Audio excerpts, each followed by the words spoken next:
大家好，欢迎回到硬件工作室。今天我要告诉大家如何在你的 iPhone 17 Pro 上将相机切换到夜间模式。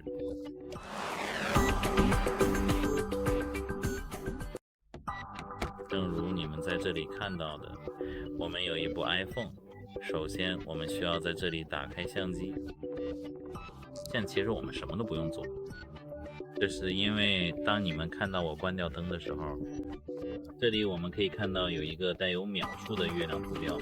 现在为了能看清楚点，我把亮度调低，再关一次灯，就在这里。现在如果我们点击这个月亮图标，就可以将夜间模式设置为自动或关闭。如果我们长按它，就能看到夜间模式的选项，自动最长1秒，或者你可以把它设置到最大，我可以把它设为30秒，就是这样。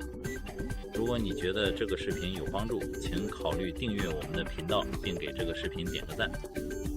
你的反馈对我们来说非常重要。再见。